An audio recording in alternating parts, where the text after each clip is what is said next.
Before we start today's video, I wanted to give you a little information about me.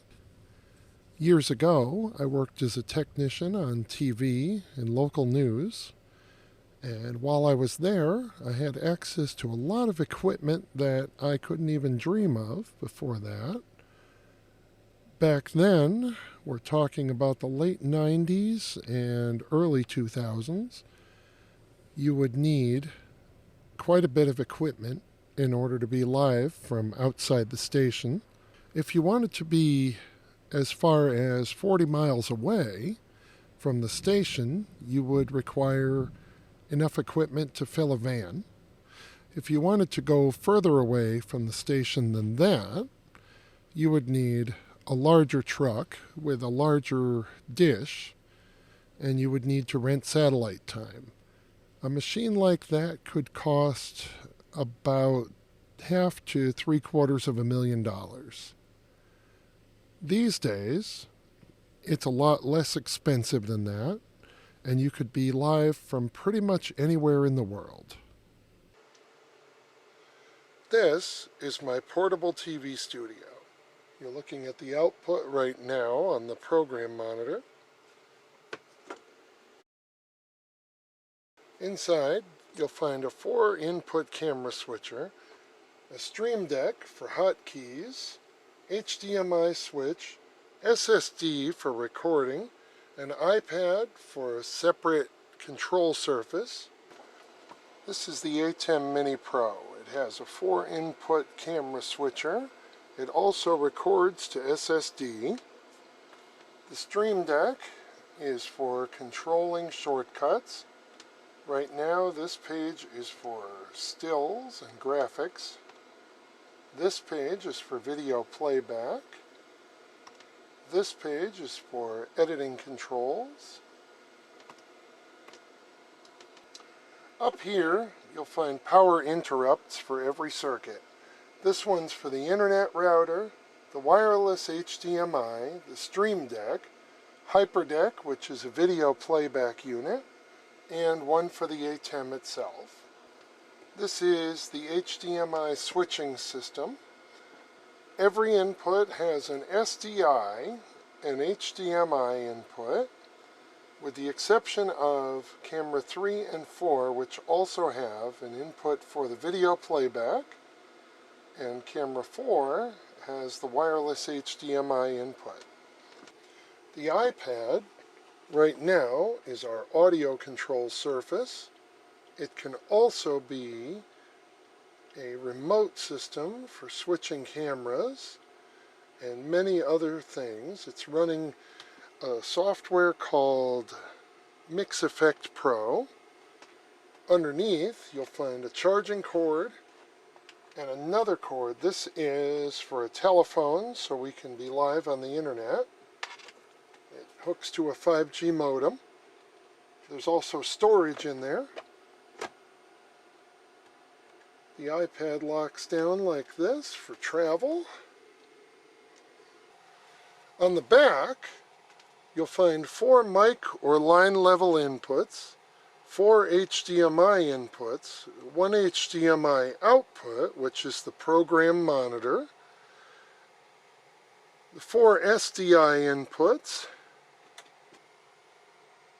Ethernet in and out.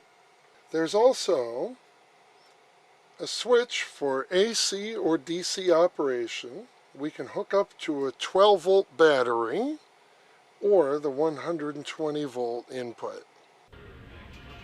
Like most of my projects, this one starts with a trip to Harbor Freight.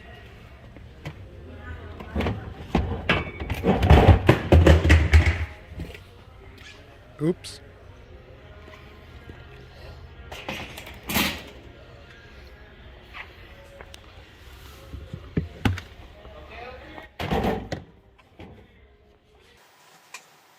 We're going to build our portable studio into this case. This is from Harbor Freight. It's a Apache 5800. The reason we're going to use this big case is because it has wheels and a handle.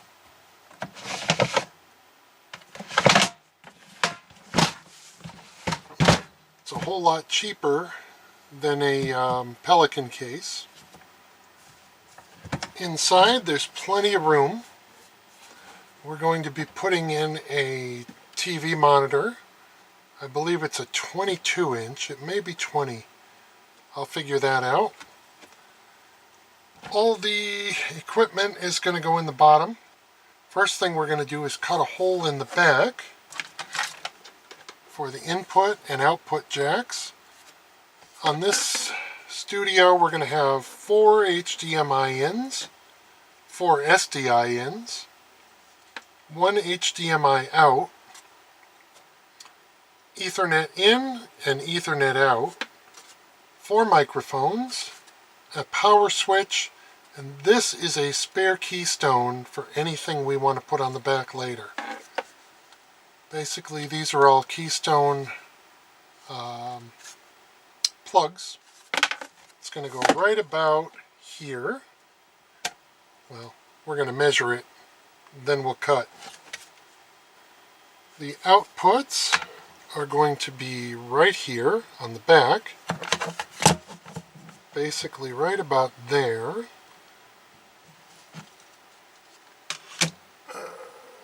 Made a template so that we can figure out where they need to go. So I think it's going to be somewhere around there. I'll tape that down and we'll trace it with a razor knife. Then we'll cut it out with this saw.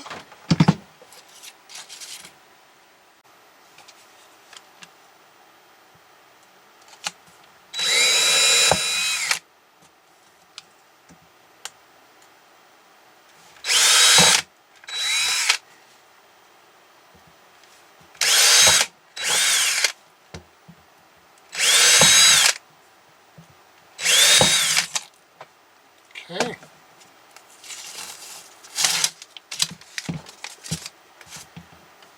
That should do it. There's one more hole over here, but it is the AC input, so it doesn't line up with this one, and there won't be a center hole on the mounting plate. As you can see, it lines up, it's a little further in. But this is going to go just about like that. It'll be all our major inputs and outputs.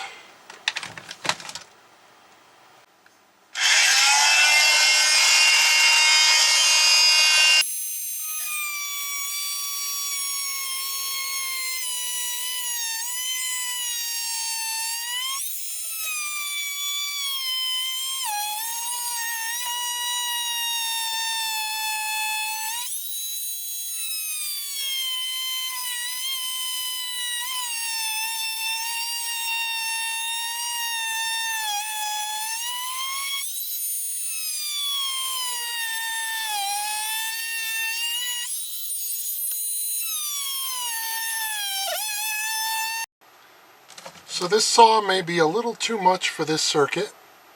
We may have to use that on a different circuit.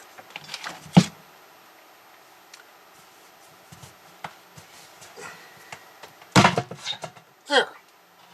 Pretty rough, but we'll smooth it out. Okay, let's see if it fits. That's not bad. Let's get some screws and we'll start installing that. We'll put some microphones in and the power connector.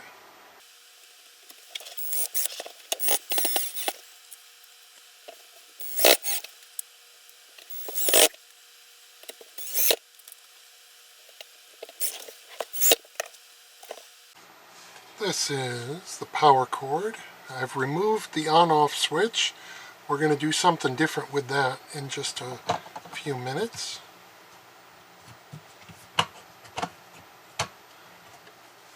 So now that becomes one of our mounting holes.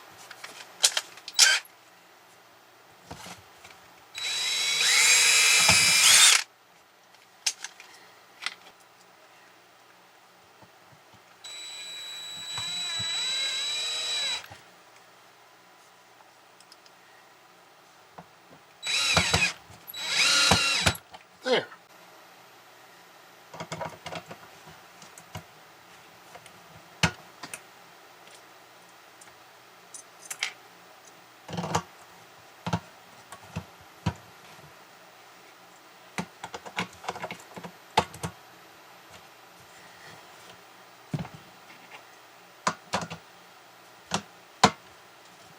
There we are. Now we just need to put a blank here to block the hole before we figure out what's going there. Maybe a USB, maybe another Ethernet. We don't know yet. So inside, we've got all the jacks that we're going to be using. There will be the HDMIs up top, the SDIs at the bottom, and the Ethernets. We're going to make these a little longer later. In the old version, the network cables went to here, so it was pretty short. In this version, I think they're going to go up front. I haven't quite figured it out yet. But the next step is the tabletop that we'll be using is going to consist of two pieces. This piece will go over here. It's going to hold the tablet like so, or like this. It's got slots where it can slide in there, or it can store there. The other thing that this Surface has is a slot for a Samsung T5.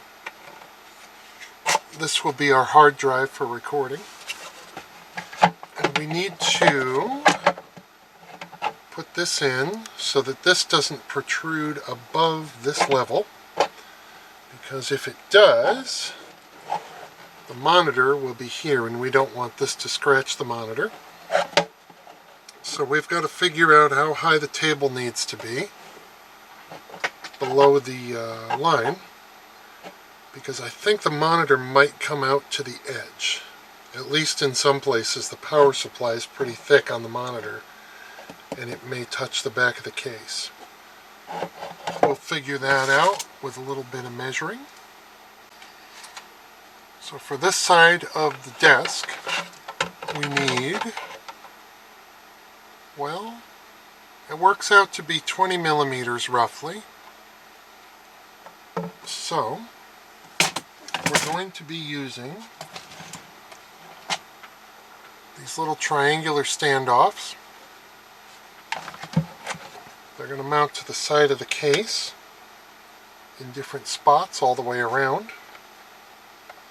We're going to be able to screw into them, and we're going to be able to screw them into the side of the case. Let's mark the edge.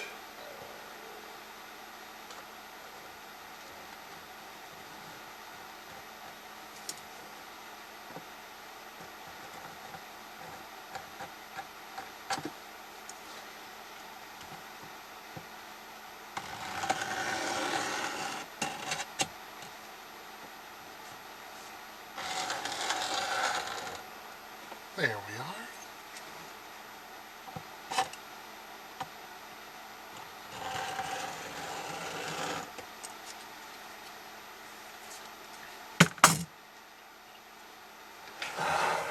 So now we've got a nice edge where we can see where our standoffs are going to go.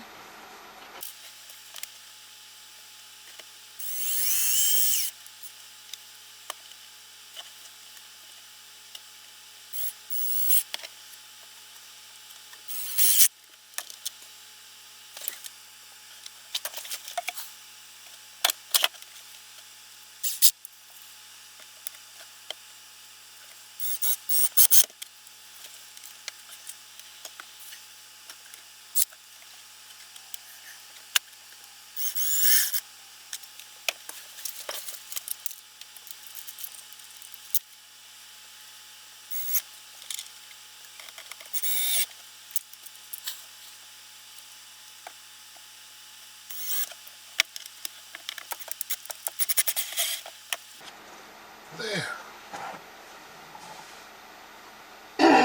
Those four should hold it. Let's see if they line up. Perfect. This is below the edge.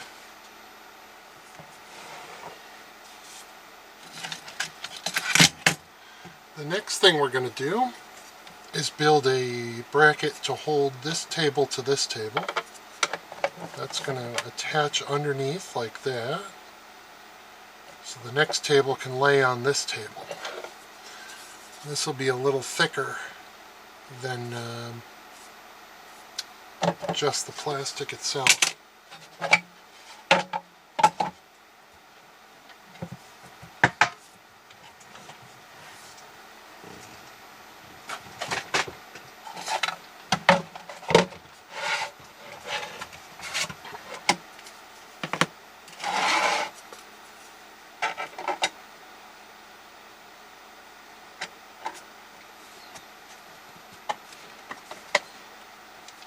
I'm not going to drill anything with that.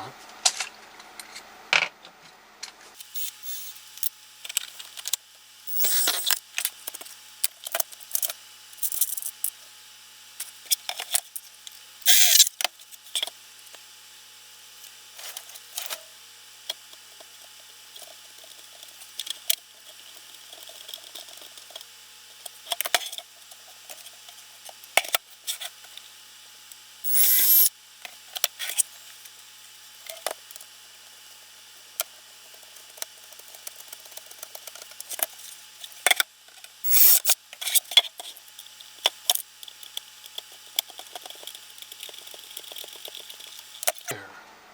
Now the two tables can butt together.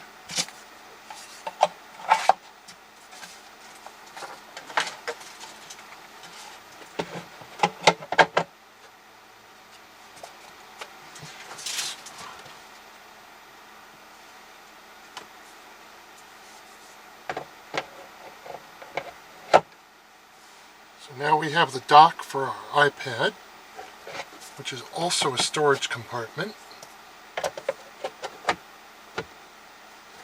It's going to fit like this.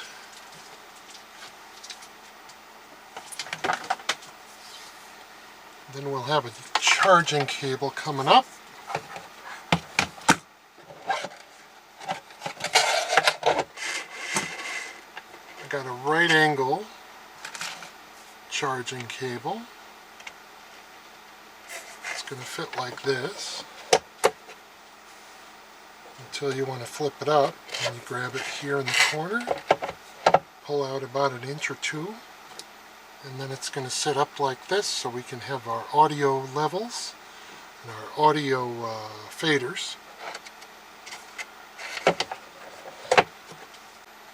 The other side of our control desk is going to look like this. It fits pretty nicely. Well, better too big than too small. We can shave off a bit. There.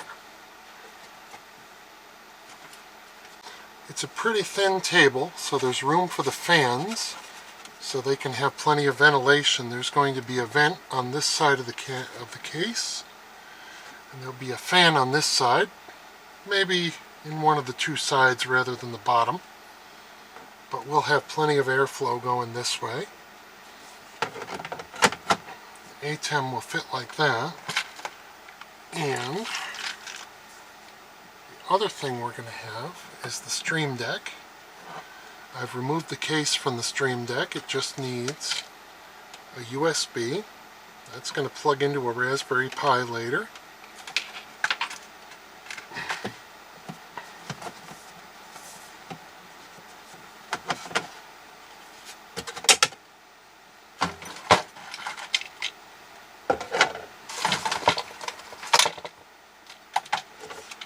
I have milled out a spot for the Stream Deck. It's going to fit like so.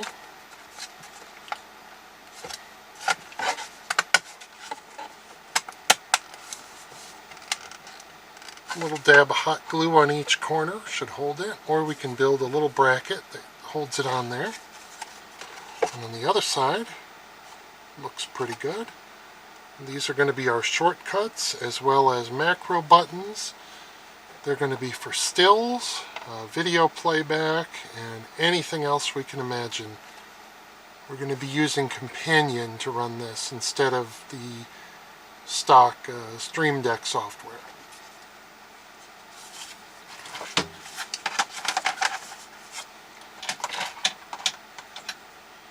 When we're finished, the whole system is going to look pretty much like that. I'm going to put some things here and maybe here. We've got some HDMI switchers to put in, and we are going to put in some switches for different circuits. Sometimes in the middle of a stream you're going to have a failure, like your Raspberry Pi will shut down or your network connection will shut down. So I'll put some switches somewhere where I can turn off different things without turning off the ATEM. I'll be able to turn off the Companion Pi.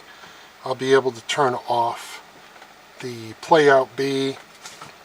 I'll be able to turn the wireless on and off. We're going to have a wireless HDMI as one of our inputs.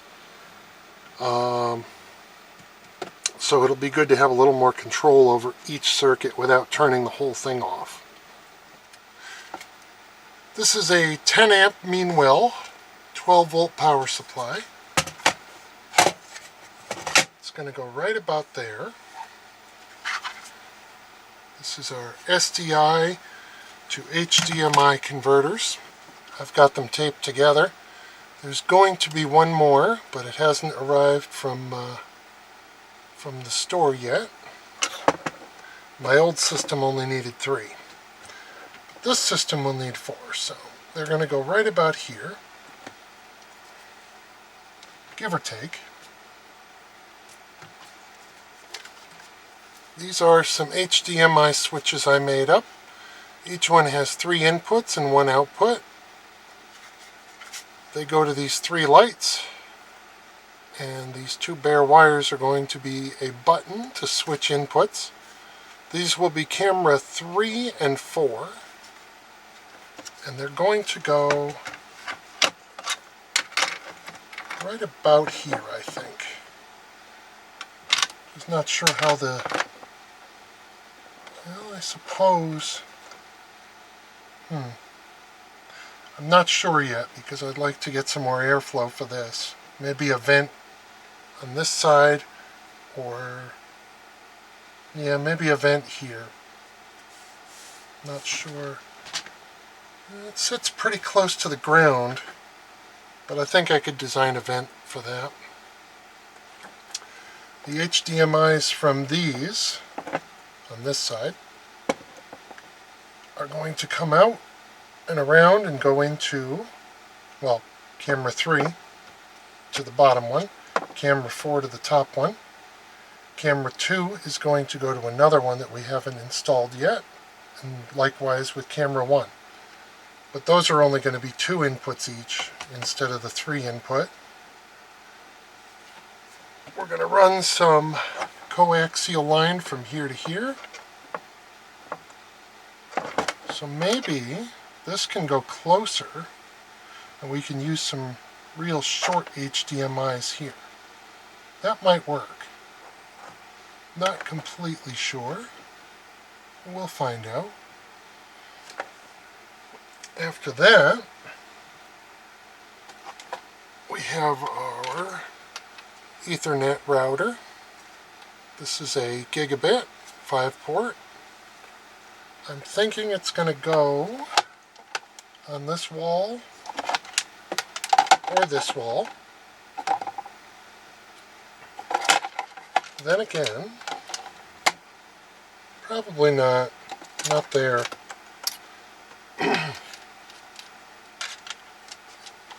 It could go at floor level.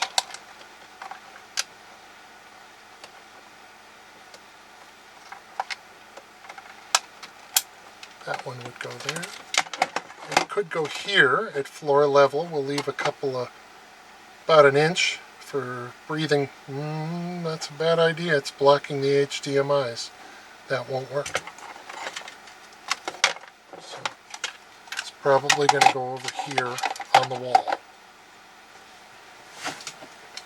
Then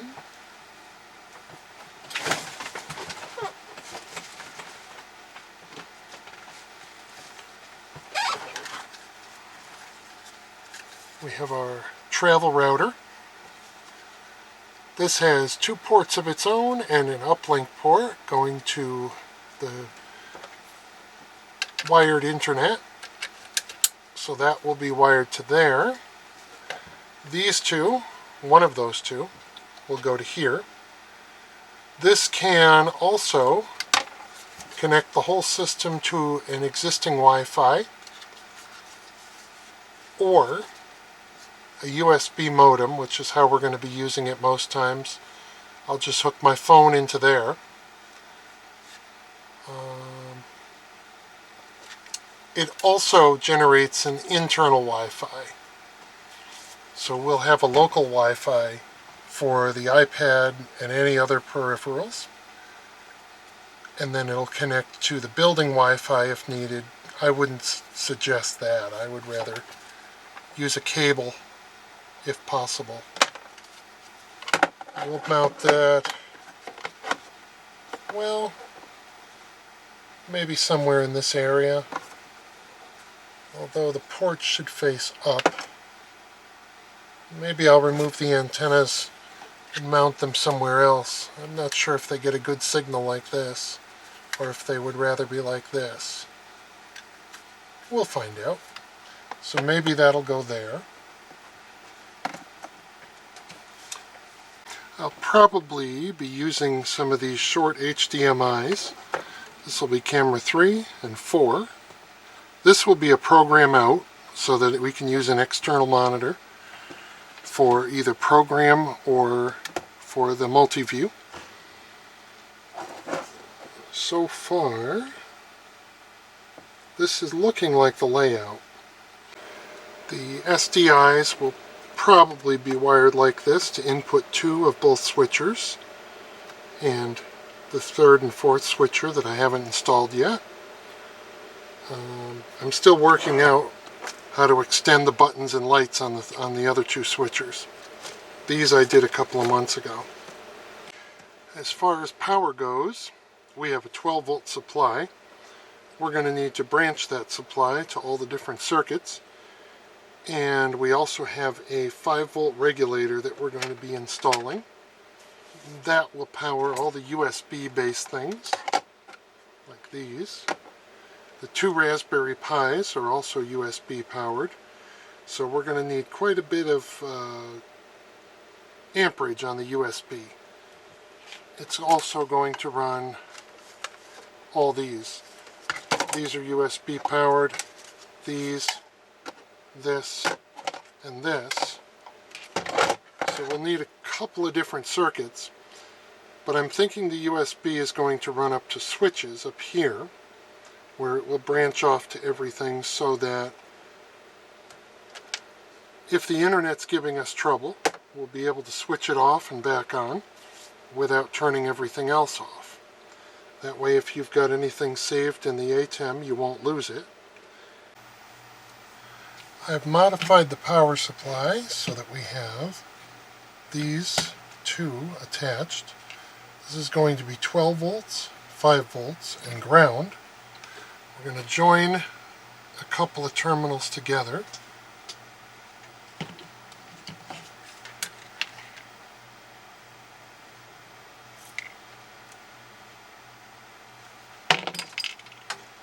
The way I'm going to do that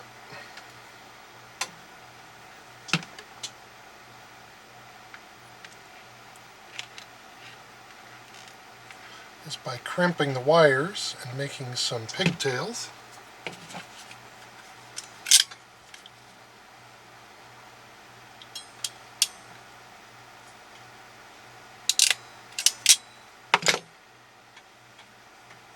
Let's see if the... Nope. Not tight enough.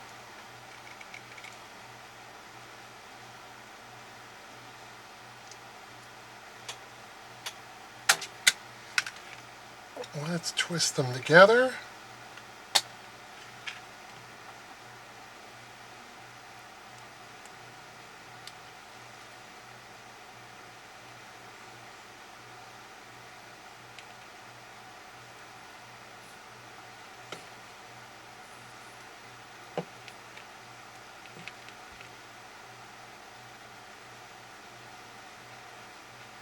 That should do it.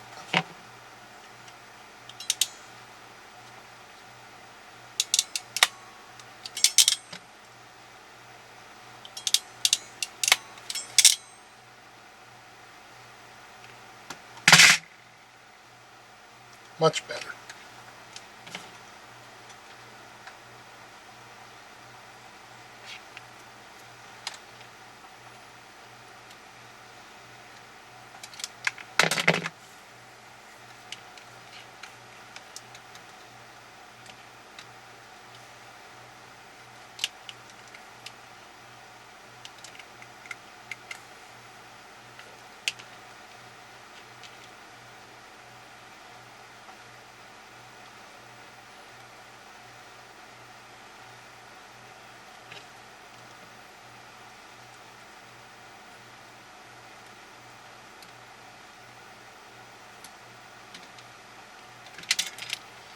Too much. That's much too much.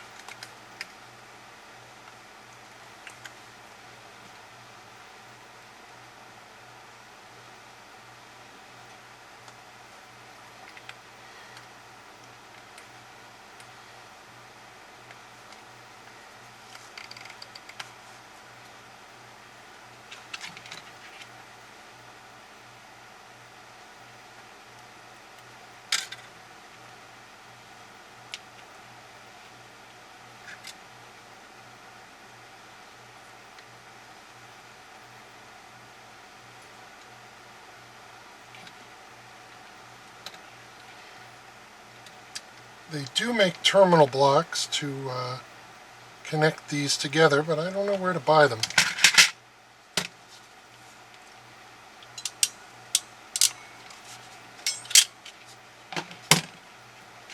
So we'll make some custom.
To make the 5 volts, we're going to use this 5-volt converter. It's a 10 amp converter. We shouldn't get close to 10 amps, I don't think. The red wire is going to be 12 volts in.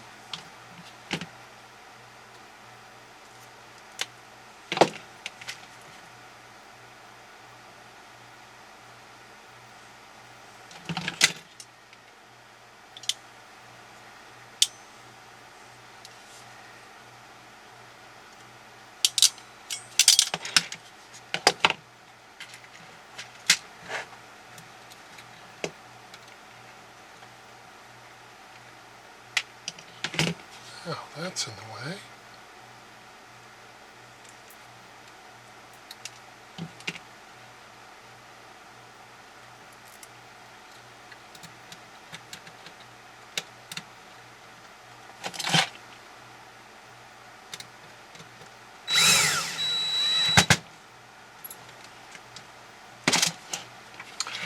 The next four are going to be 5 volts. So we'll take this leg, run it to this pin, then we'll make a couple of jumpers.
There's the 5 volt and the 12 volt rail for the system.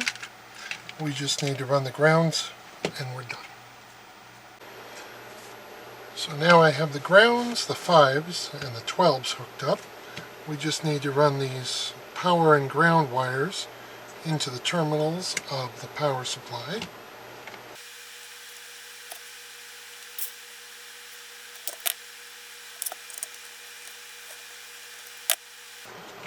Let's get a little more wire.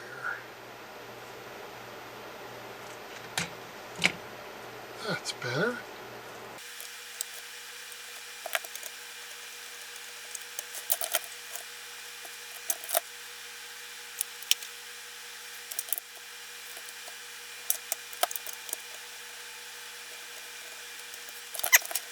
So now we've got the ground going to V minus. We've got the power going to V plus. These are going to be the line and an earth ground. We'll probably mount this on the side of the box. There's an extra ground wire that I kind of cut short. We won't need to. So I think it's going to fit like this in the corner of the box. The 5-volt supply is going to go up against the wall here.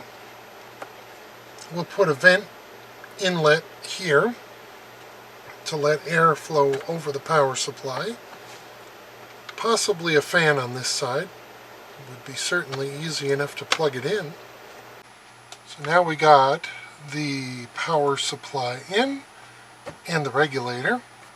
I'm going to have to trim a little bit of the iPad holder to fit this regulator. It's a bit thicker than I thought.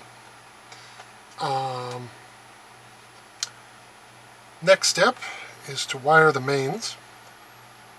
We are going to use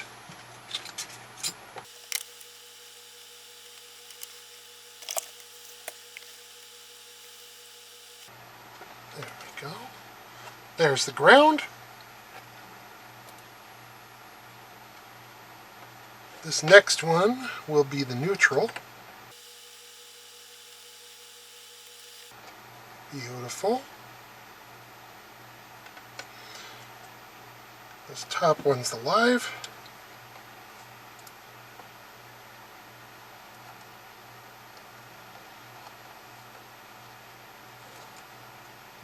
No. Okay. Let's put a little bit more solder on there. Then we'll trim the ends.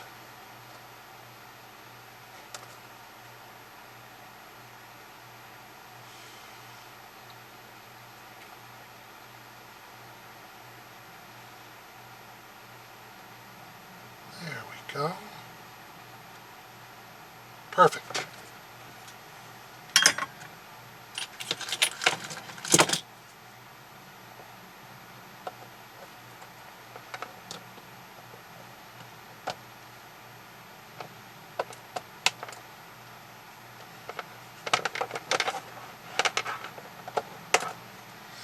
We should wrap some tape around that when we're finished because that'll be live. Don't want to accidentally touch it. I think I'm going to take the power supply out for this next part because A, it'll be easier to get this cord in, and B, I made a pretty obvious mistake in the last step and it's time to correct it. Okay, we've got the wire trimmed up and we're going to install it, and I'll show you the mistake I made. I mistakenly ran the 12-volt line directly to the power supply. Normally that would be great, but I'd like to run this off a battery half the time. So now, the output of the power supply is going to go through a switch.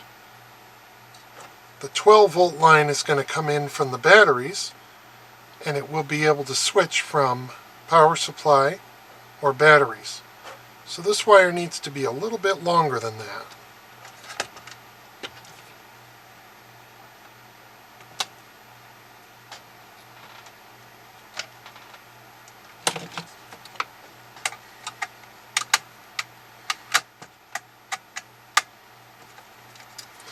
Mistakes like that happen all the time.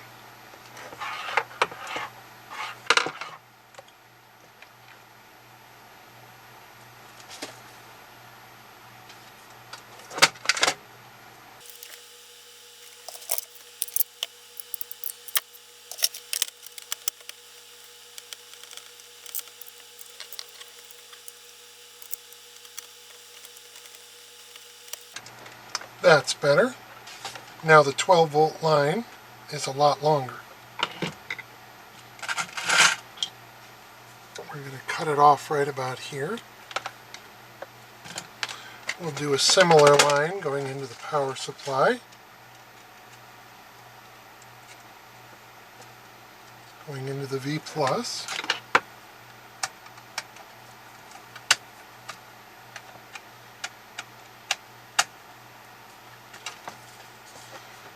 Then we'll run the line cord. These are not loose enough.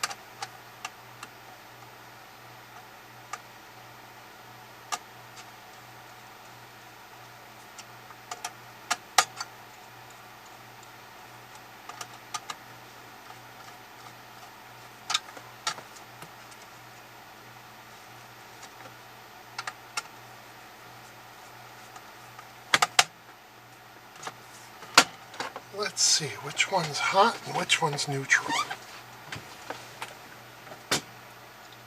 Neutral, live. Okay.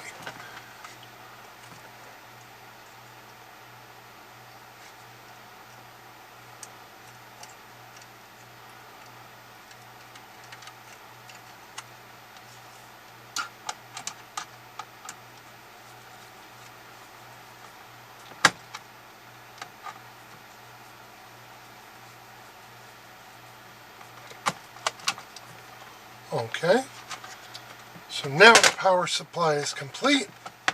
We can screw it back into the bottom. Now we'll cut the hole for the 12-volt power supply. This is going to be in case we want to run off of batteries.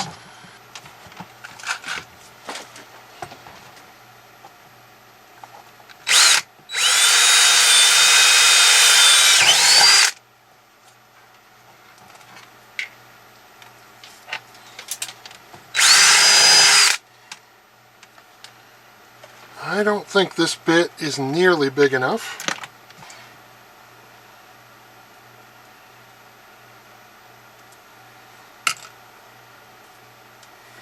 So we're going to have to do this the old-fashioned way.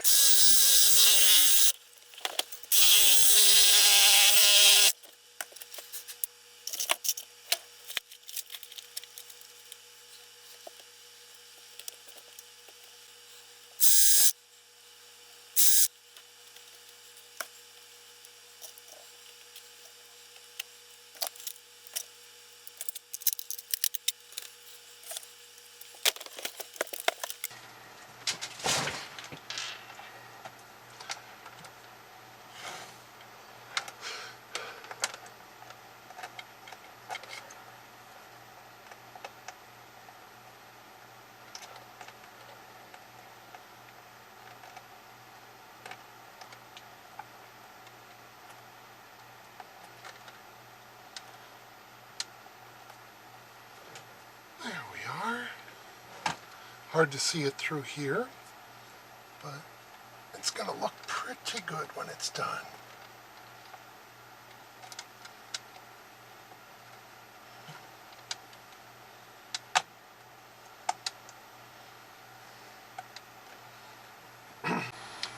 Now for the reason that I took out the power switch, we're going to replace it with a two-way. If we switch it this way, the unit will run on house current. If we switch it this way, it'll run off a battery, and the middle is off.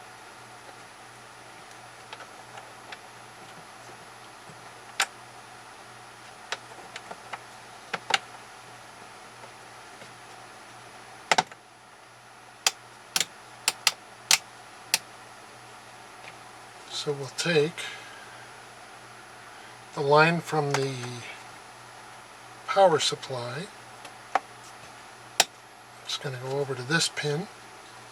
One from the battery will go to this pin, and the center one will go off to the terminal block. This will be the battery right here. So now we'll put a little glue on that switch so it doesn't wobble around as much.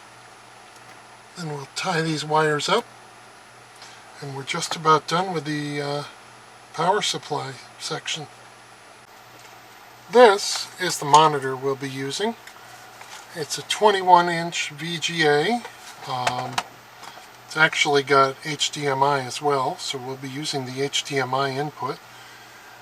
This is a 120 volt monitor. We're going to convert it to 12 volts. And I'll show you what I've done in order to do that. Normally, 120 flows in here through the rectifier, through this capacitor, and is converted to 12 volts and 5 volts in this transformer. This is the 12 volt rectifier out of the transformer.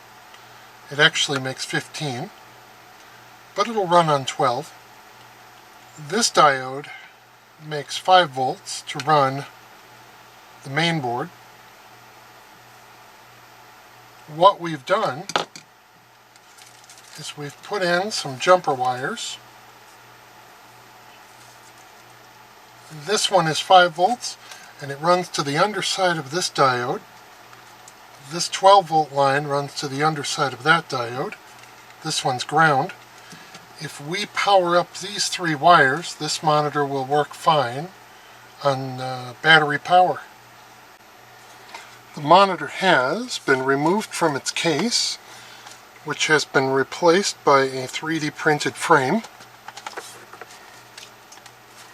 It's going to fit just about like that in the lid of the box, just like that. It fits pretty well all around. We're going to drill some holes. We're going to dress these wires up a little bit, run them out this port into the bottom where they'll go into the power supply. As soon as you apply power to this unit, this monitor will come on. It'll be using an HDMI cable from down here. That cable will be output 1 of a splitter. Output 2 will be going here so that we can have 2 monitors if we need to.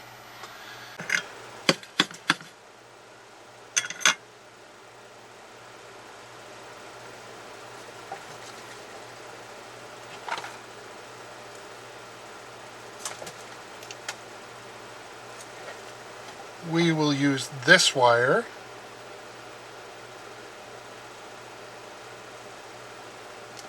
to power everything.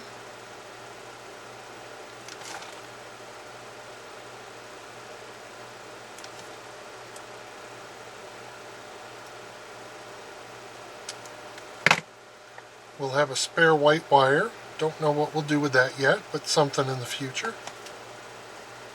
If we need it, it's there.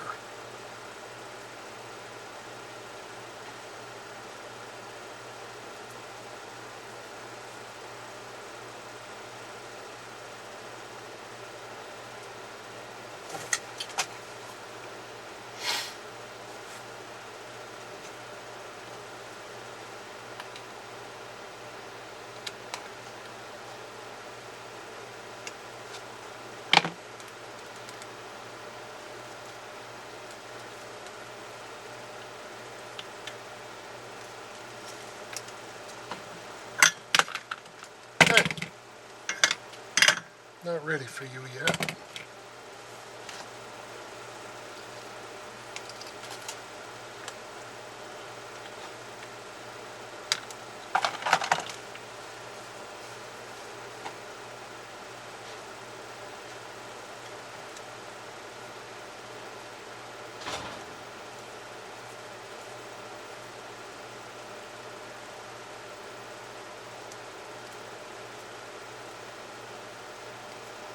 There's the ground.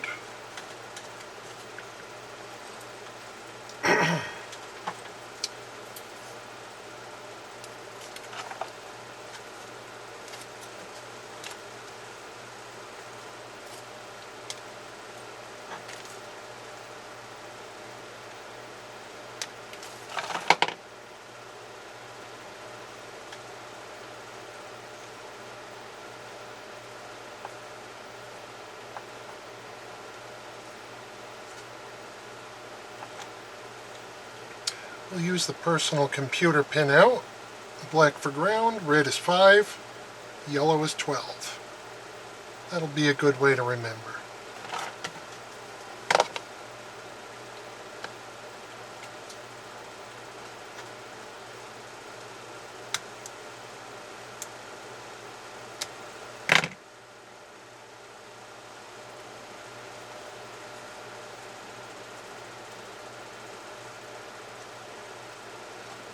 Green will be power for the wireless.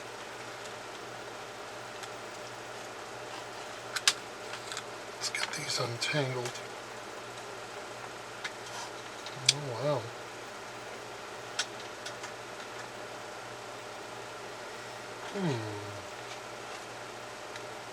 That's better.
That should do it.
Okay, let's make some ultra short BNCs. We got a bag in a bag full of bags. Got some pins, sleeves, and connectors.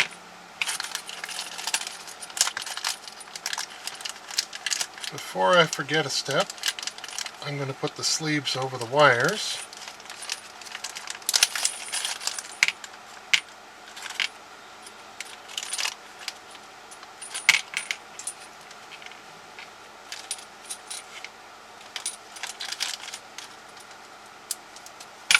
I always forget this step.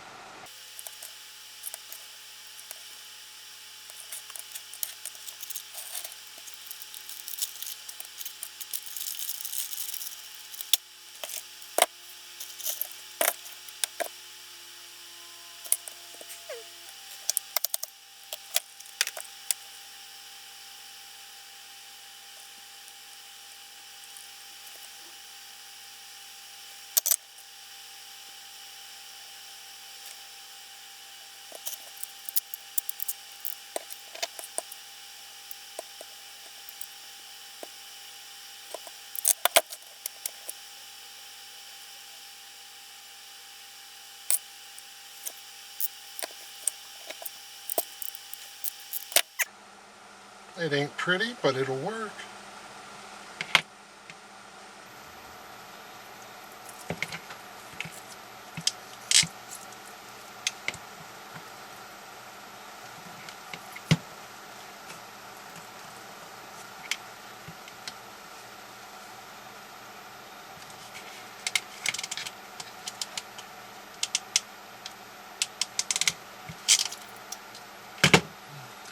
This is definitely the ugliest one.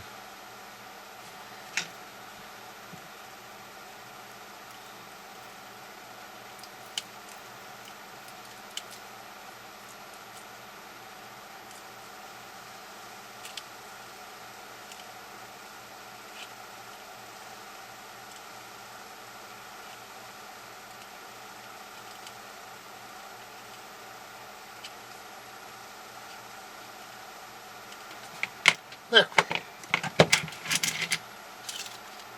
Now we have 4, generally the same size. Let's put this away before we lose it.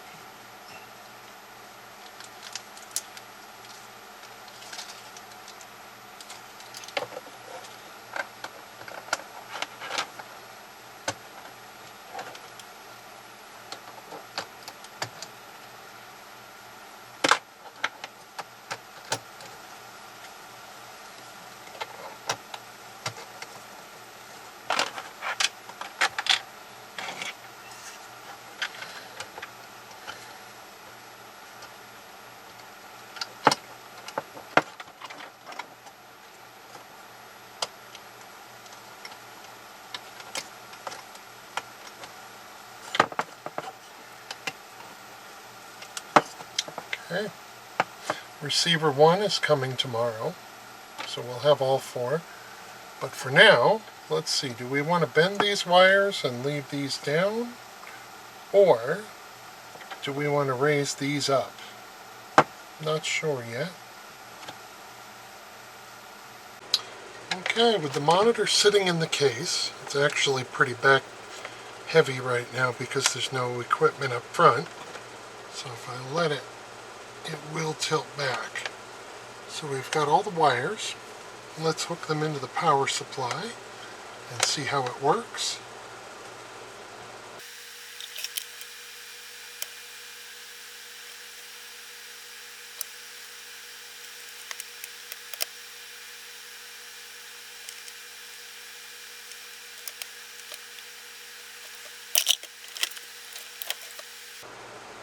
There we are. Monitor's on. No signal. Let's give it a signal and see what it looks like.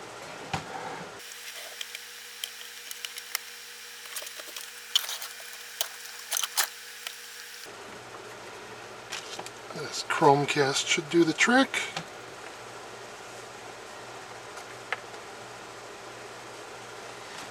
There's a Chromecast.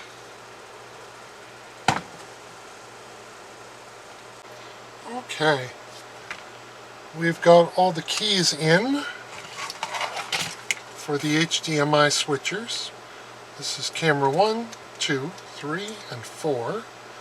We're going to start with camera 3. We're going to use these 4 buttons, and for 3 and 4 we have 3 lights apiece, and for 1 and 2 we have 2 lights. Let's see if we can get these lights hooked up to these buttons. For now, if I touch these 2 wires together, I can switch inputs. This light's weak.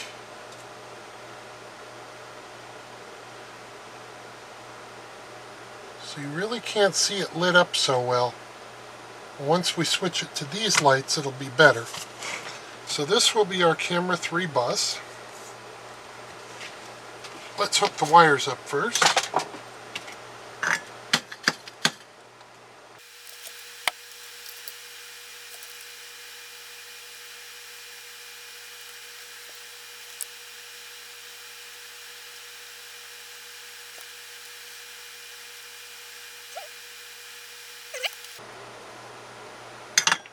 The button is hooked up.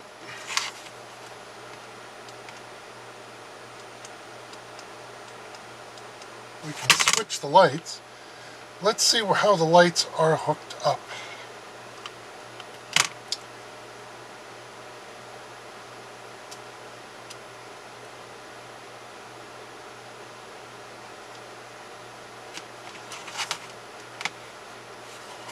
Let's put this one on.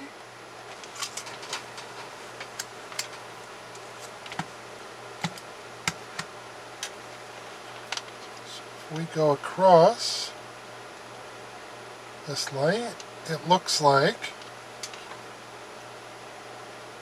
we have common positives. So, being that this is the positive bus, we're going to cut here and here on the negative bus so that we keep the positive wire hooked up to all 3 LEDs, but the negative wires are going to go just to 1.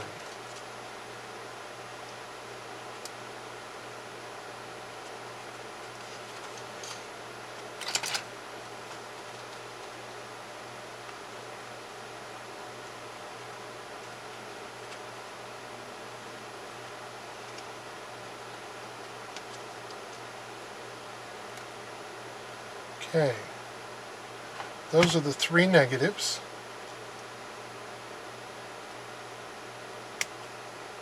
This is the positive.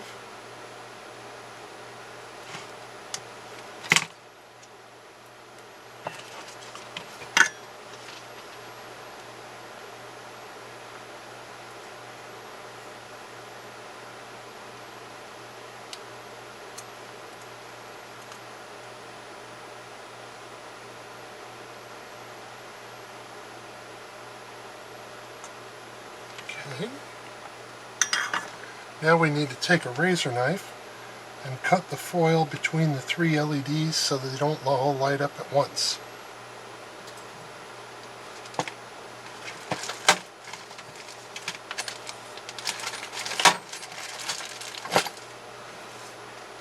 There are probably 10 razor blades on this desk, and I can't see any of them at the moment.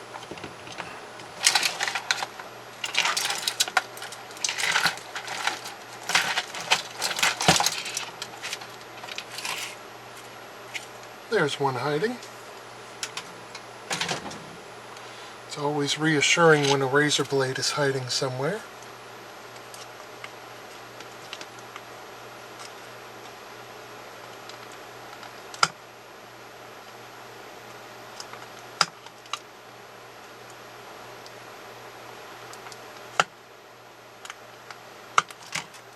Okay, let's check to see that we've cut the wires. Put the ohm meter on. We'll check the connection between them. Good.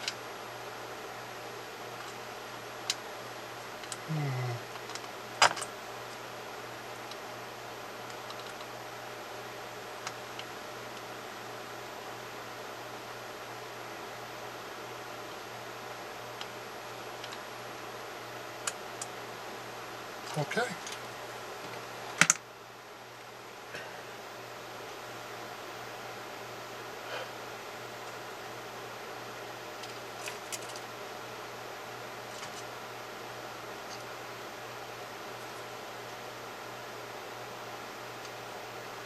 So let's start with LED number 2.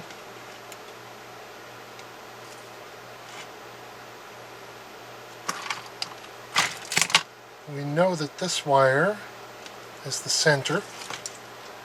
The other two I'm not quite sure about, which is 1 and which is 3.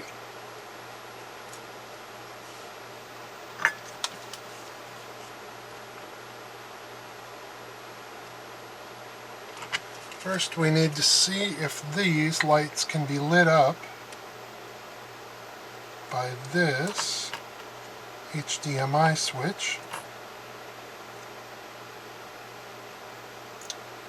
The HDMI switch puts out 2.5 volts because it lights these blue LEDs.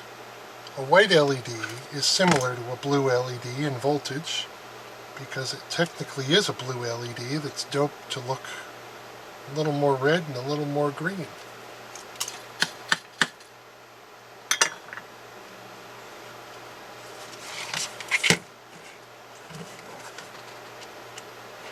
There's that one. That's plenty of light. Now let's go to the next one. Right now we're looking at light number 3. Let's put a spacer in there so that the button can't be pressed.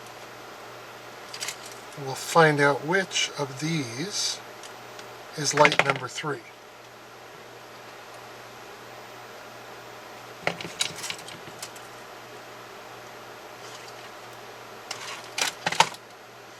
Is this number 3?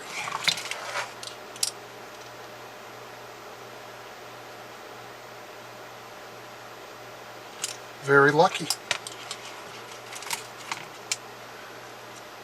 That doesn't always happen. This is light number 3. Let's put a little bit of solder on there.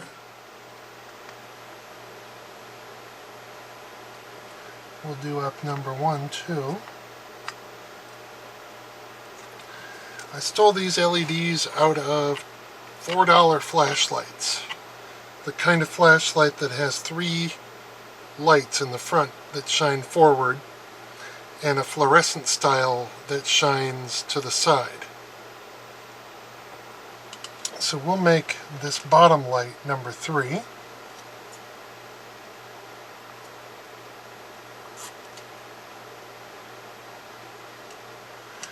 Because every circuit will have these, so these will be light 1, 2 in the middle, and 3 for those two.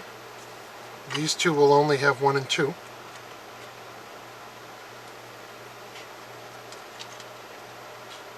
Cut off the excess.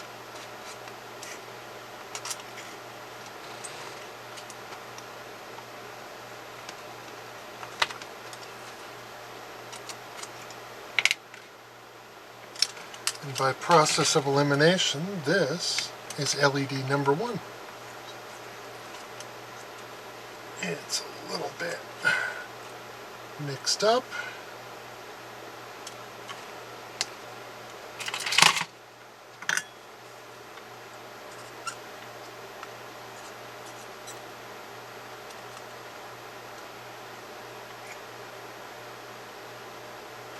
Okay.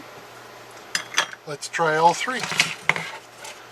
3, 1, 2, 3. 1, 2, 3. I'm not sure if it's the angle, but 2 still looks a little dim. So it's quite possible that I messed up the circuitry in the switch. But it's impossible to get an angle on it. There you are. You can see which channel is lit.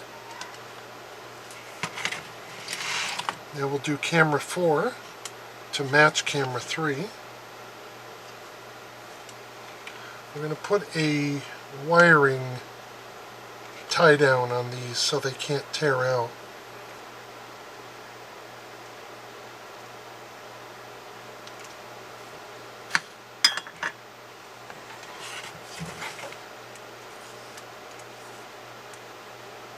Okay.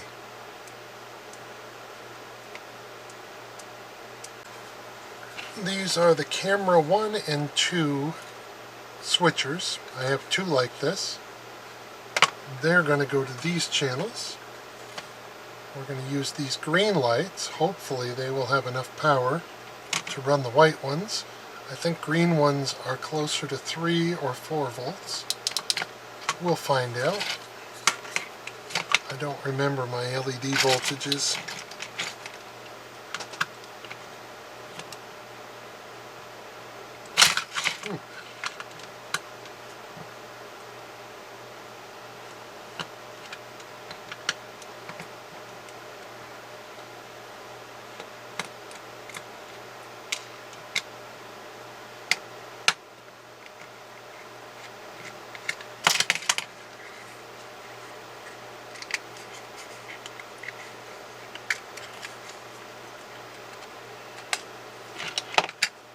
That case over there.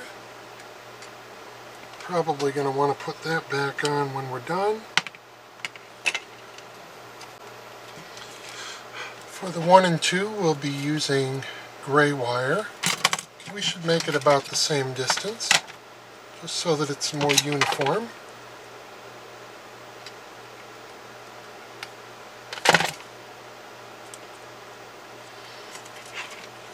So the first thing we need is the switch.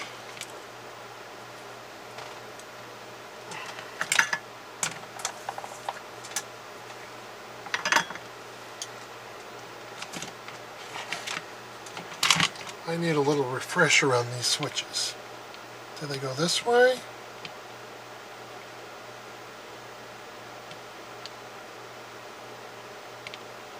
They do.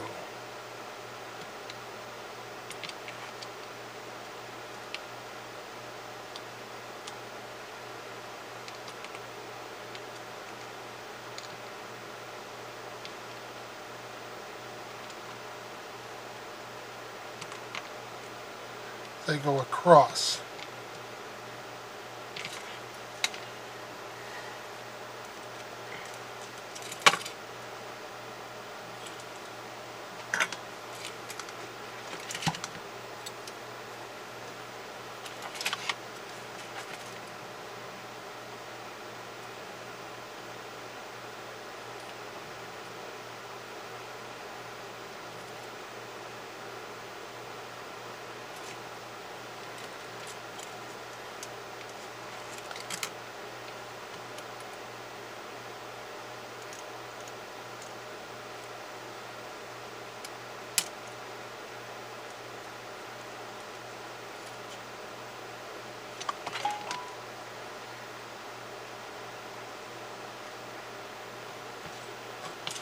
There's one. Let's decide on the length we need. I have decreed that this is the length.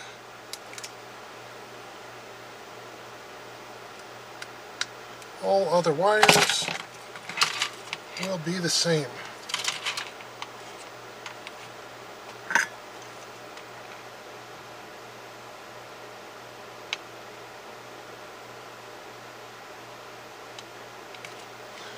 Okay.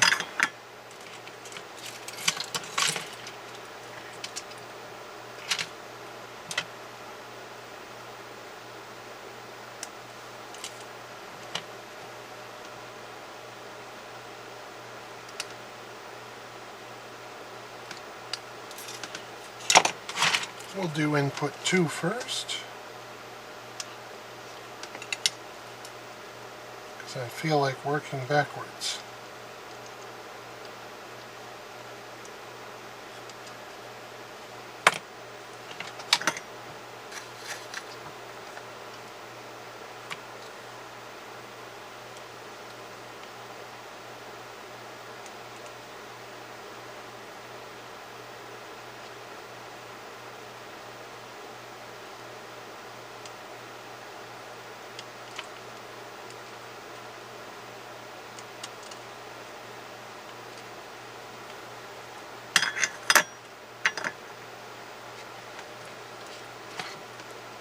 Okay, very good. Well, let's see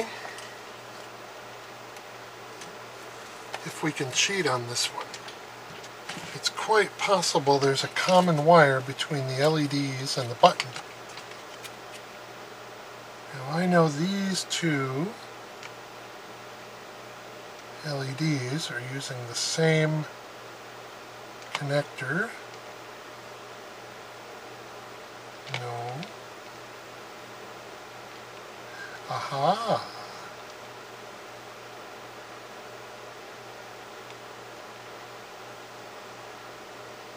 So they made it easy for us. We can use this as a common for everything.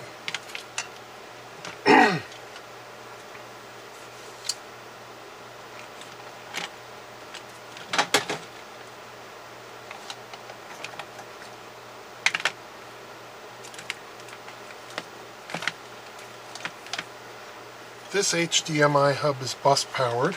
It doesn't have a power supply. It gets its power. Ooh, those are blue. That's perfect voltage. It gets its power from whatever's plugged into it. So we'll steal the signal from the Chromecast. We'll see what the polarity is on that LED.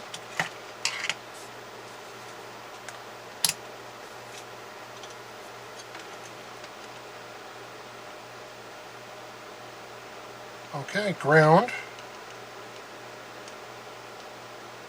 Okay, this wire going to this side of the switch is ground.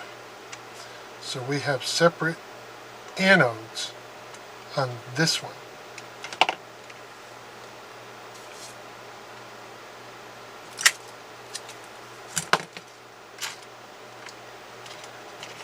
So in this case, we're going to cheat a little bit. Save some wire.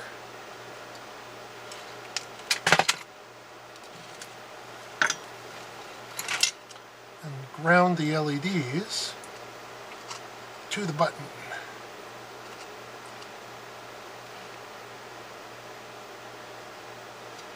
Needs a little more solder.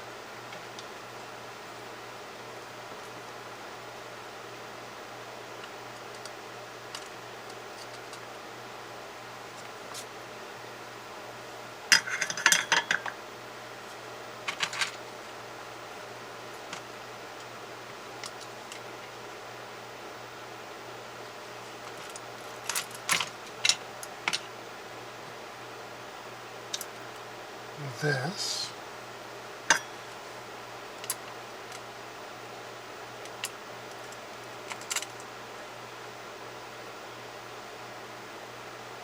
will be the ground, and each LED will send a power line up to here. And let's see which one is number 1 and which one is number 2.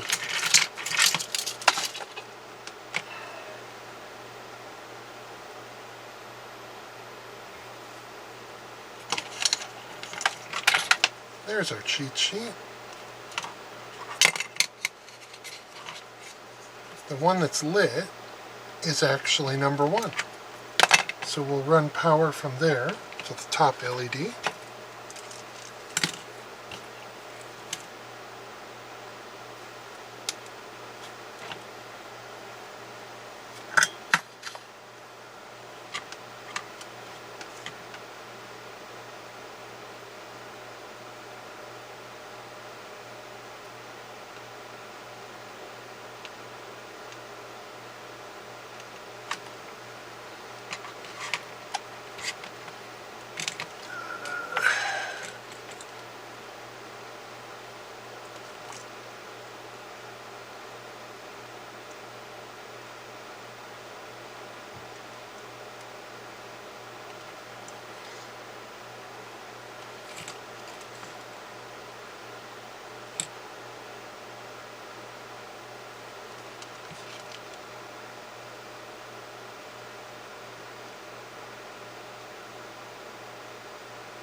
And the length of the wire must be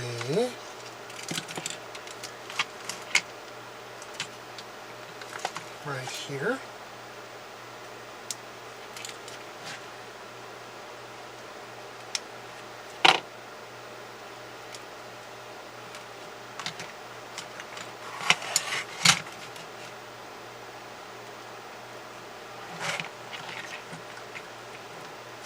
Now it's lighting both, so we haven't cut the anode yet.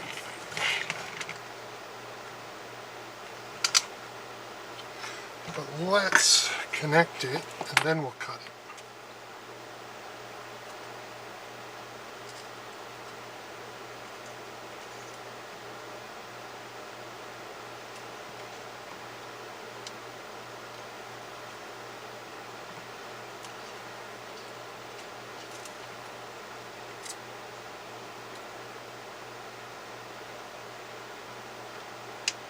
Okay, looks good. Now for the razor knife.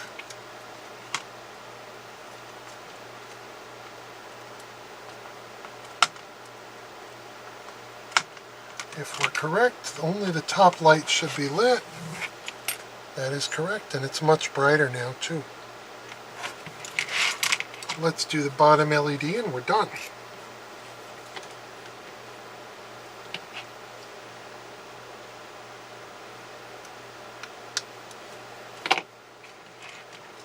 Basically what I'm doing with these is I'm finding out which one is positive and which one is negative with the meter, figuring out how they're connected together, and we'll use that to help us with our design. There we are.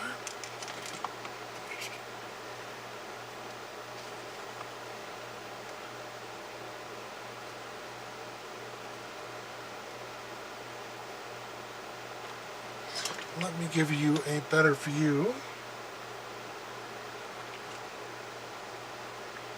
Here are the connections I've made. This is the key switch that switches inputs. Boy, that is dirty. There. Of course. This wire is common to this and this, so we only need this wire to bring up this wire and this wire. These two are going to be the positives of the LEDs.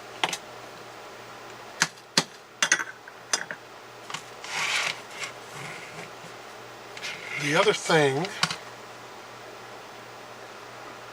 about this one is if you switch inputs, they will automatically switch.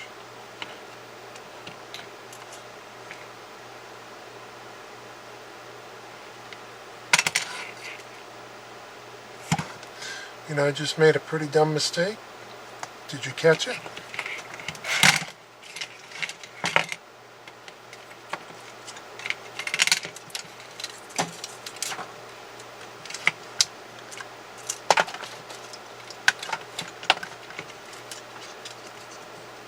I haven't hooked up the other LED yet.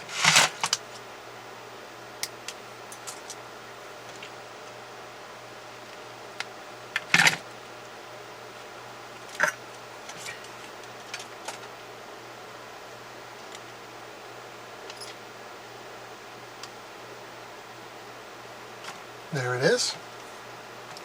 All the LEDs are hooked up. Now the bottom one is lit. And with this HDMI hub, if we plug in to the other input, it will automatically switch. And if there's nothing plugged into the other port, it will not switch. So this one's going to give us a little automatic action. That's a good thing. Well, now we have the wiring diagram from this one. The other one should be very simple. We'll put a little hot glue on there to keep the wires from breaking. We'll put the case back on.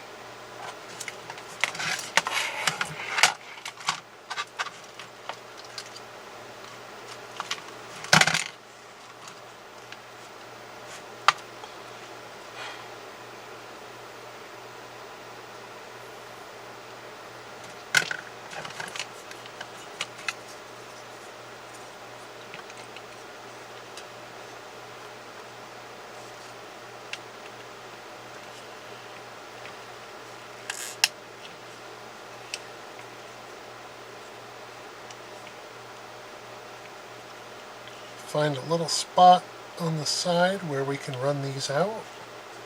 Probably here.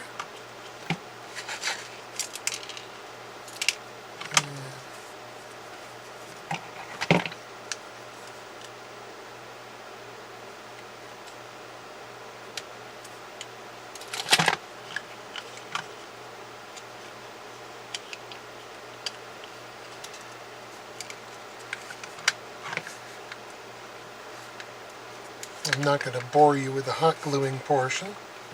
It's going to look a little bit like this when we're done. And so will channel 1.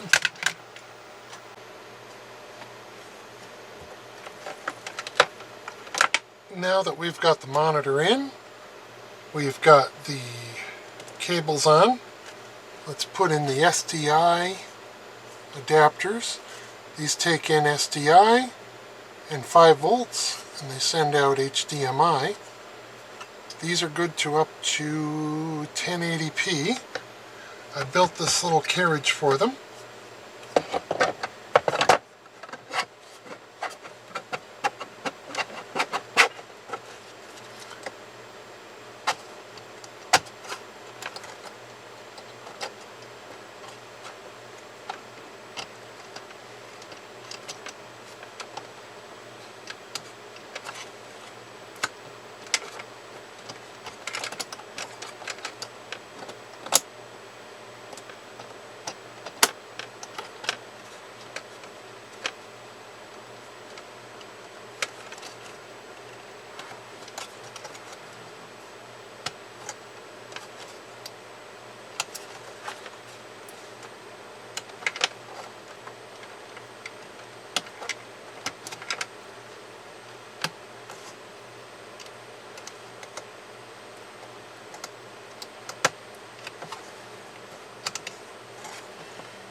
There we go. They stick out this side a little bit, but that won't be a problem. Now we can figure out where the HDMI switches are going. This one, well, should probably go under these wires. Right over there somewhere. This one, let's make these wires a little longer. Like I was thinking before, I wrapped them going the wrong way.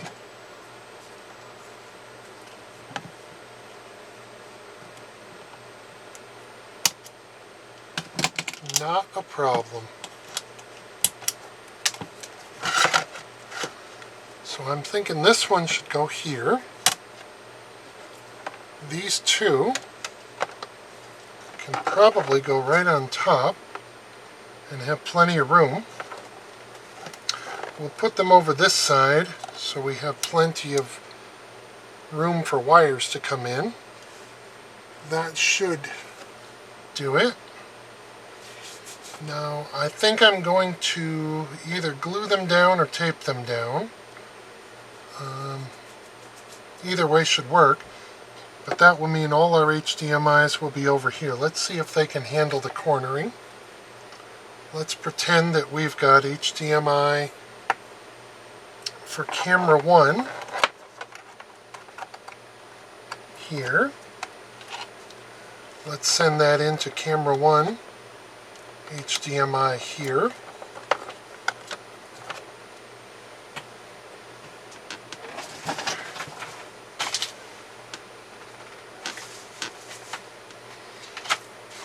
take camera 2.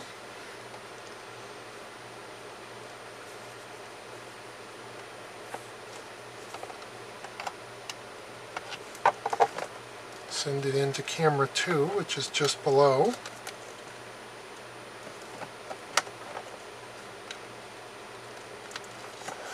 Now these are stacked up differently. This is 4 and that's 3 at the bottom. So that'll be a little confusing, but we'll straighten it out. It's not a problem.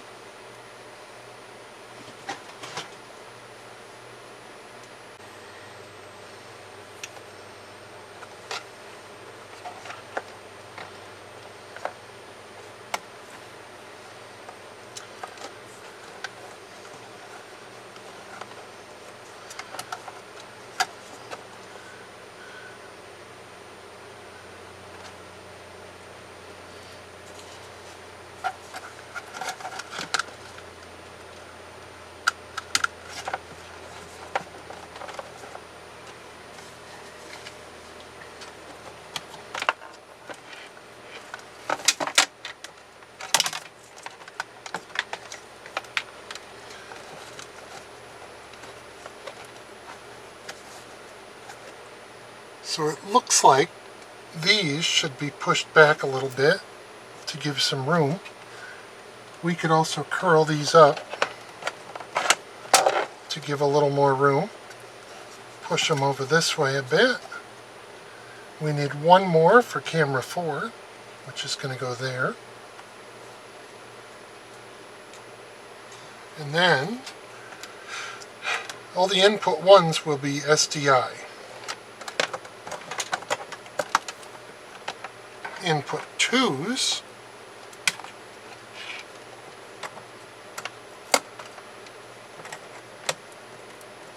are a little bit longer. Those are HDMI. So we'll put them here.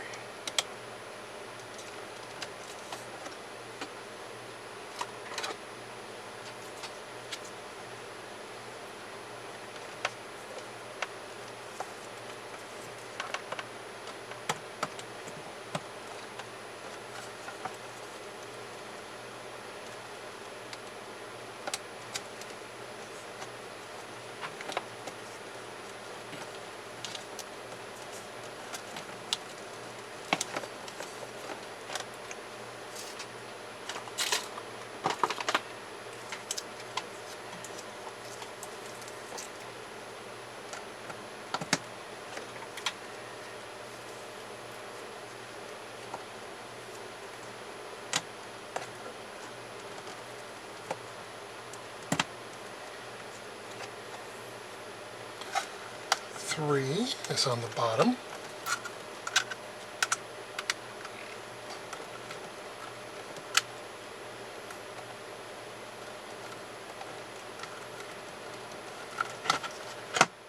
Four. I need one more of these short blue ones. I think I have it laying around. Let's take some strain off of that USB for now. These are going to be camera 1 and 2 straight into the ATEM. 3 and 4 will be short ones coming out of here. We have some more cables going to our wireless, which is right here. This will be camera 4, input 3, the wireless.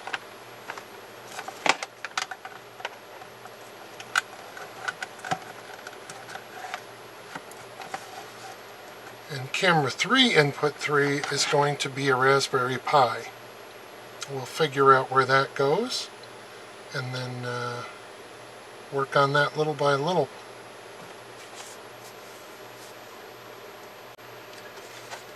Under the tablet holder, I mounted the travel router.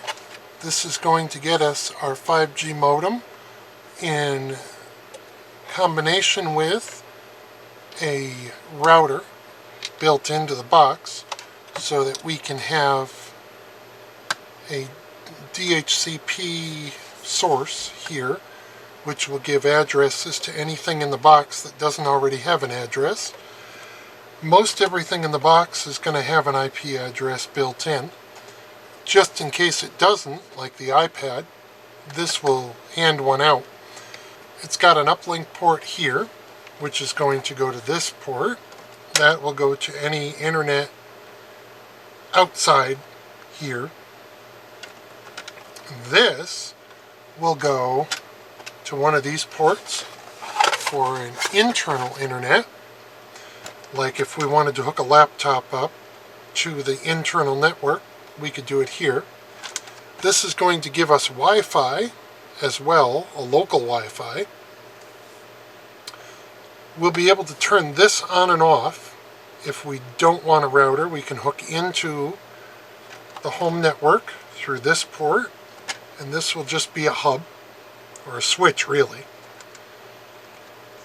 This can go completely away, but if we are out in the middle of nowhere, this will give us a Wi-Fi hookup to anything with Wi-Fi if we have something, or a USB modem for a telephone, so we can hook a cell phone in through USB, pipe it up through here. We'll be able to put the phone in this little dish here. It'll charge and give us a modem for wireless anywhere.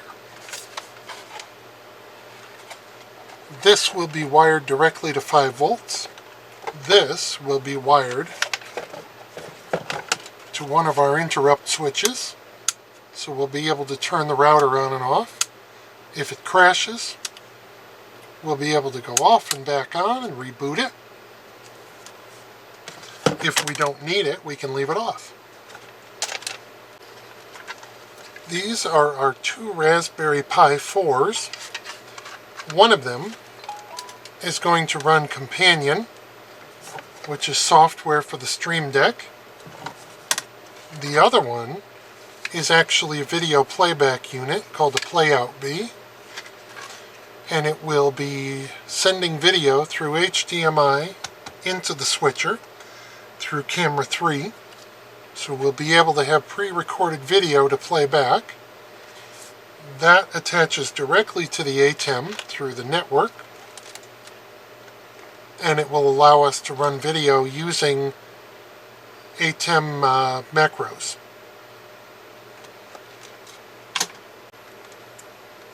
The 2 Raspberry Pi 4s are going to live over here. We're going to have HDMI coming out the top of one of them. The other one is only going to have USB going in. They'll both have a network connection going over to our network controller. Then we're going to have a separate switch on the control panel for each one, so we can turn it off if it's not needed, or reboot it if it is needed. We'll wire these wires in. I think I'm going to put a ground block and a power block right here, so we can have power in this area for all sorts of different components. We may set these apart so that they can breathe a little better. They shouldn't need fans. They don't get that hot. They have good heat sinks. I've decided, since a lot of my connections are going to be over here, to put in another power center. This is going to be 12 volts, 5 volts, ground, and that one's going to be unused for now, because it'll be a lot less mess to run 3 wires around this way than to run all the wires that way. Because the Raspberry Pis will be getting power over here. The HDMI SDI converters, the HDMI hubs, everything will be getting voltage from over here.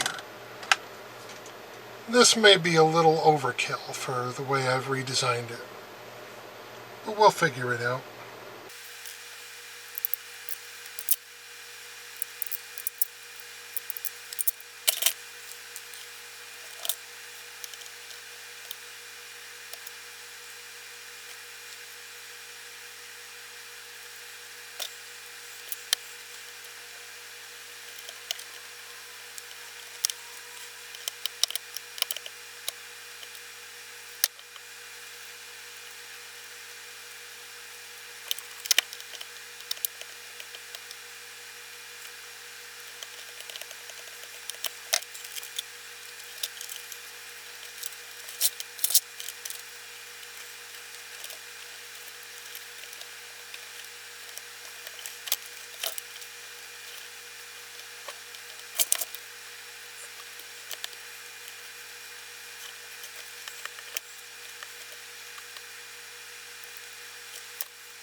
These are the 4 power plugs for the converters.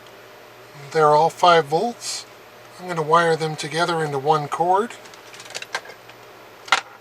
That way there's a lot less cords running around.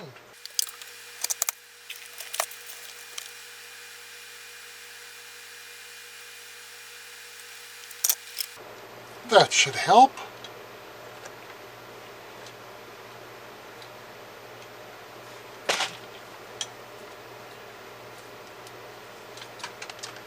Now that it's done, we'll put a little tape on it.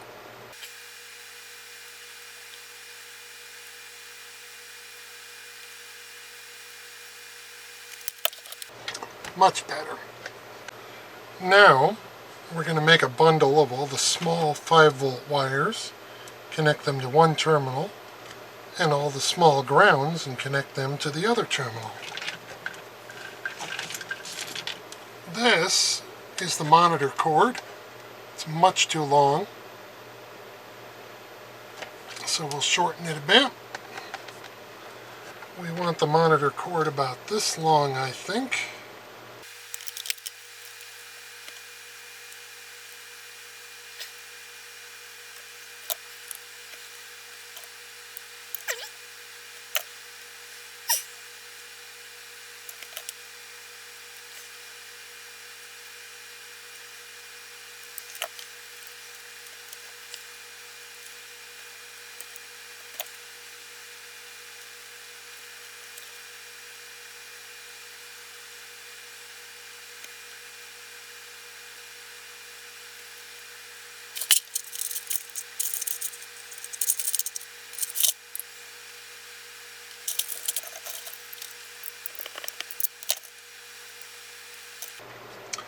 So this bundle should be the monitor ground, the SDI converter ground, the Raspberry Pi grounds, all in one bundle.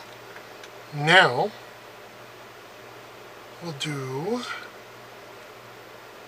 the 5-volt bundle.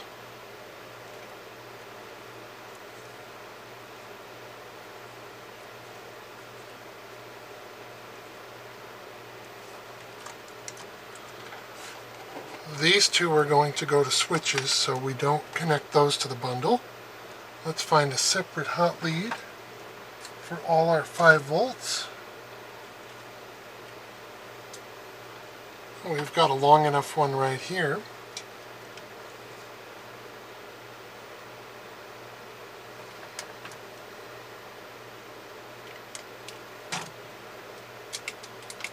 This will also keep our color code up.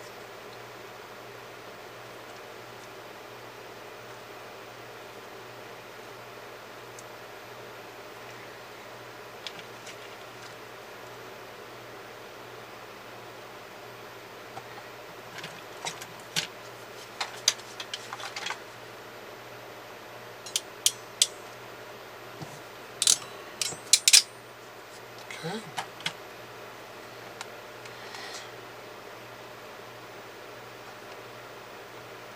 Yellow will be part of our 12-volt bundle.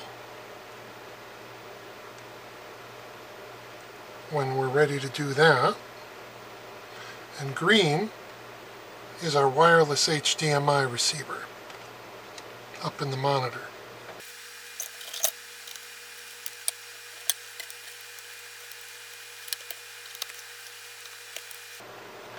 There's 5 volts.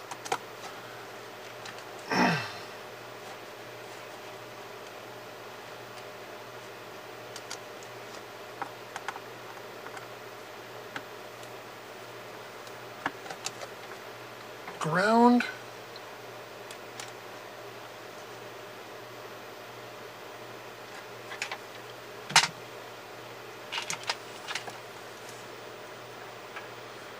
I missed something from the ground. We'll have to add it. Probably the most important ground in the system. This is the hdmi.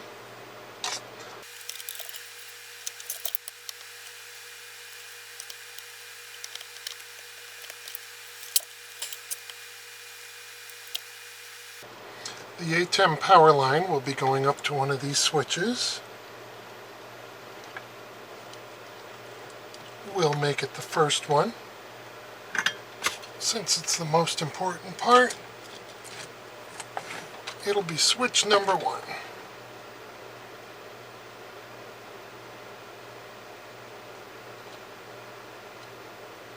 There. Excellent.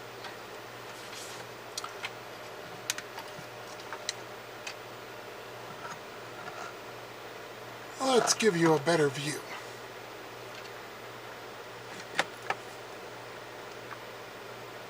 There. Next, we'll do one of the Raspberry Pis.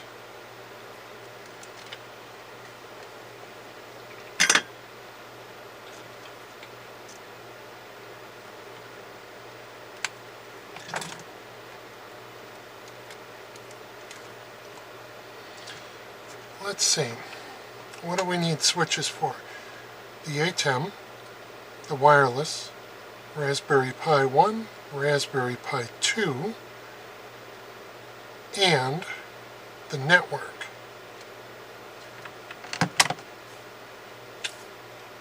The network, the Pis, and network, Pi 1, Pi 2, wireless, those are all 5 volt.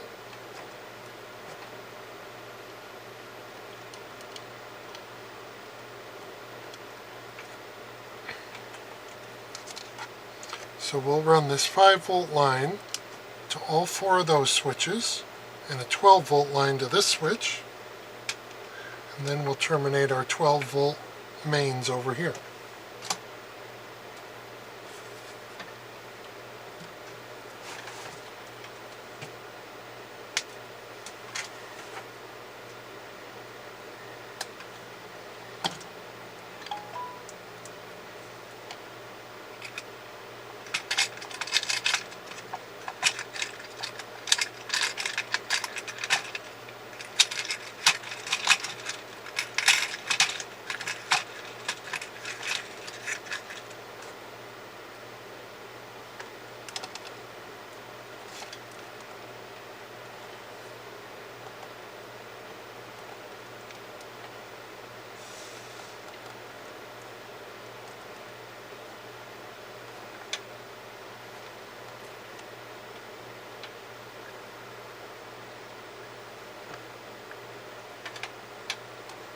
Here's the 12 volt line.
We're going to make the green wire a little longer.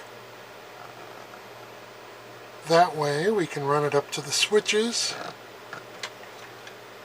This will be our wireless HDMI.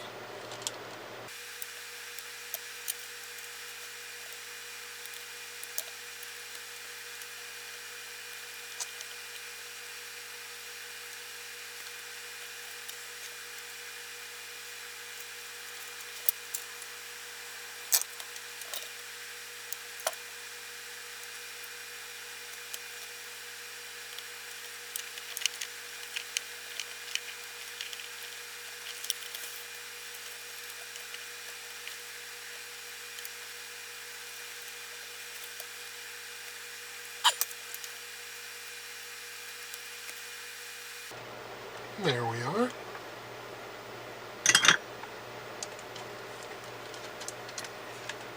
We'll bundle these wires together.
Okay, let's test all the connections.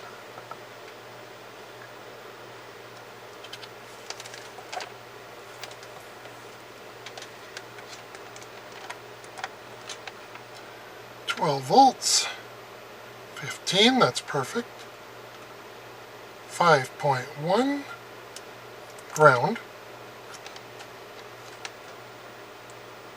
12 volts, 5 volts. The plug for the ATEM, ground is on the outside. Power it up. 12 volts. Okay. Power up everything else.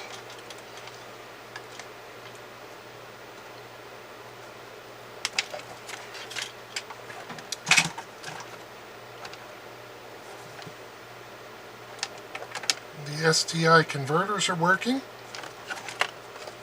The HDMI switchers are working. The monitor is working. Now we just need to hook up a few more HDMIs and we should have a complete system. The next thing we need to do is build the dock for the SSD. And we're going to need to hot glue almost on the drive. So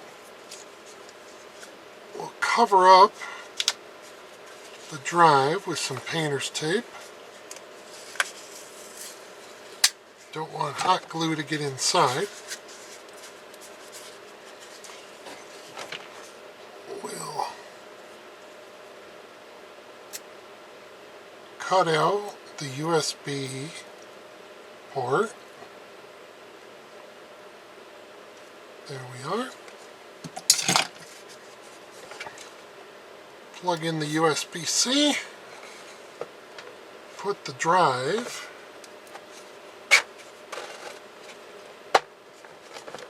where it belongs in the dock.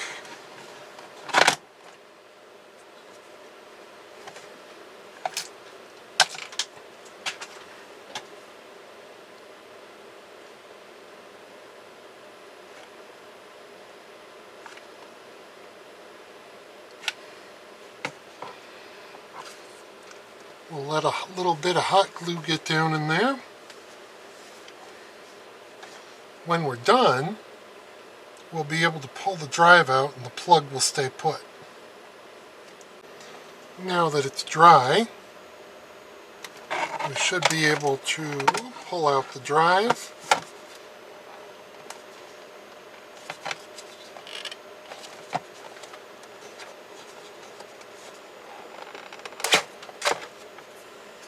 Remove the tape.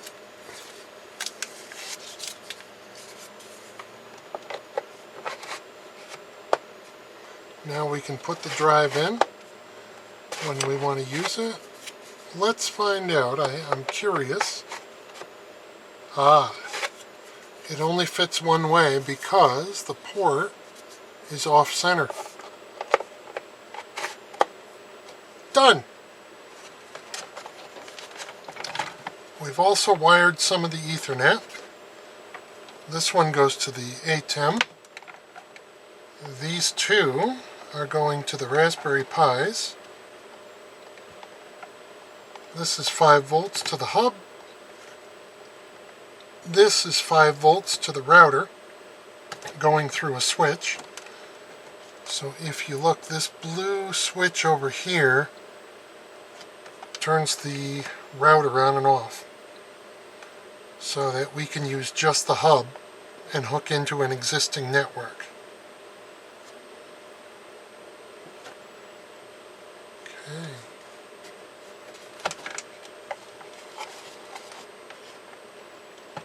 We still need a 5 volt source to charge the iPad, and I've made one. Okay, off camera I've done some more additions. This is an HDMI splitter, so we take the output from the hdmi, we split it once, it goes out the back side of the machine so we can use an external monitor. The other end of the split goes through this audio extractor, so we can take out a line out, turn it into a headphone or an optical. We could take the optical out, turn it into a Bluetooth signal, use Bluetooth headphones if we want, or we could take the line out and do that. Haven't decided yet. I got this Bluetooth transmitter, but it might be a little more complicated than we need. We might be able to find one that's just cheap and has a headphone in and sends Bluetooth out. I haven't decided yet. We're going to try it this way. We're going to tie these wires down, see if we can neaten this case up a little bit, and then we're pretty much done. I've located the USB charger for the iPad. It was an Anchor power supply that plugs into a car. It has 2 USB outs at 2.1 amps apiece. That should charge the iPad and something else if we need to. I took the plug off and added a cord. I think we'll attach it somewhere inside and hook it to the 12 volts.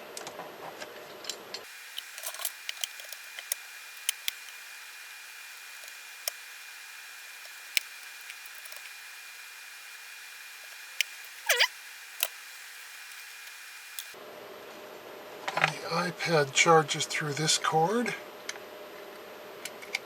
Plug that in. Maybe. Okay, we're going to put on these XLR ports on the back for the mics. What I've done is I've run 2 headphone to RCA cables, and I cut off the RCAs. We're going to change those out for XLRs. Here's the left. The left has, this pin is the positive or signal pin. These 2 pins, being 1 and 3, are going to be the shield. Pin 2 is the signal. This is how we make a balanced to unbalanced adapter. In a normal XLR, you have 2 signal pins and a ground. You don't need 2 signals for this video editor. So we'll take one of these and we'll drop it on the floor.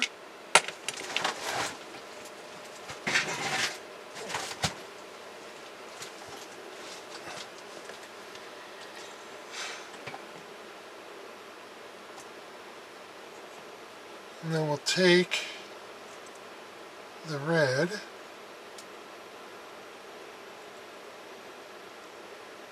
Solder it right on there.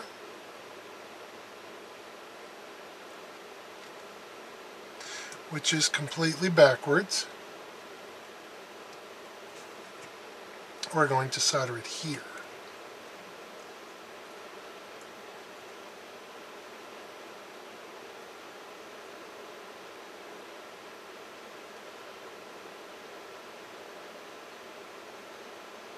Okay. Then we'll take the ground and we'll run it around the other way.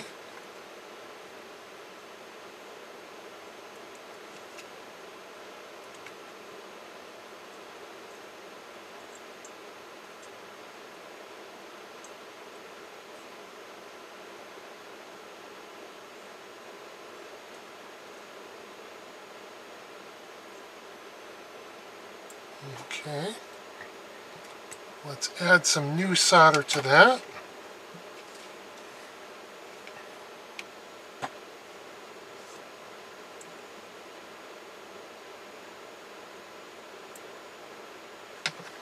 And then we'll take what's left of the wire and run it around to pin 1.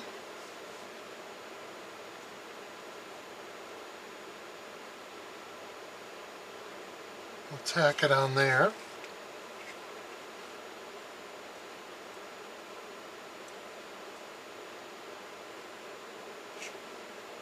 So now we have 2 balanced to unbalanced adapters for the microphones.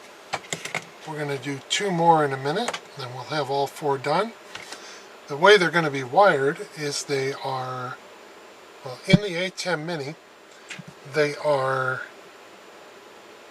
mic 1 left and right, mic 2 left and right, but you can reset them to be mic 1, mic 2, mic 3, mic 4. That's the way we're going to do it. Okay, everything is pretty much done. This is the completed Pirate TV Studio. I hope you like it, and thanks for watching.